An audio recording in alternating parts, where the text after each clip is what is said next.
Gut, dann suchen wir es gleich einmal. Geh ich den Namen nach. Das mache ich auch. Na da geh her. Eine Orche hat doch jeder. Ja. Her damit. Nehmen wir den. Sag einmal, kannst du nicht einmal woanders sitzen? Das stört mich, da wär ich nervös, wenn du da hinter reinschaust. Tu doch gar nix.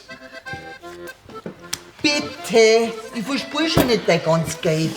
Gut, da müssen die aber auch gehen. Super, Hansi, echt super. Super. Ja, dass wir mal unsere Runden spielen. Und wer ist aber drauf gekommen, dass wir mit unserem Geld spielen? Du, das war für deine Frau. Komm mal mit 3 Groß auch davon laufen.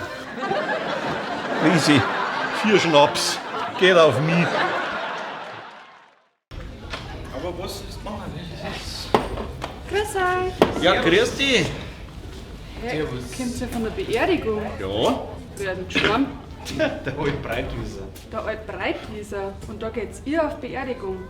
Ich habe ja gemeint, die mag keiner, weil er über die Leute verklagt.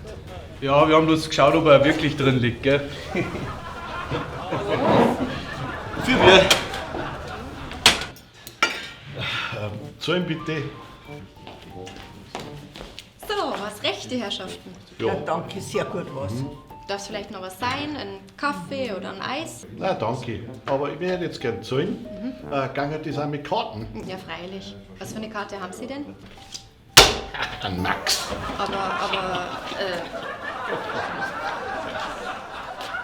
Moment. Das ist aber dasselbe mit dem Wilpi. Herr Pfarrer, die werden schon zusammenleiten. Oh.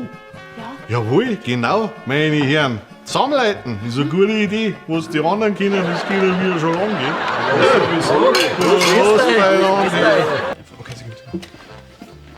Wir kriegen 2 Bier, bitte.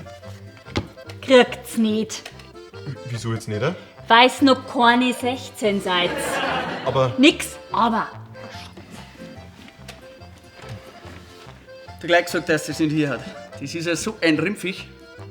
hey, wie redest denn du von meiner Mama? Aber wenn es wahr ist. Bayern Comedy wird unterstützt durch die private Landbrauerei Schönrad.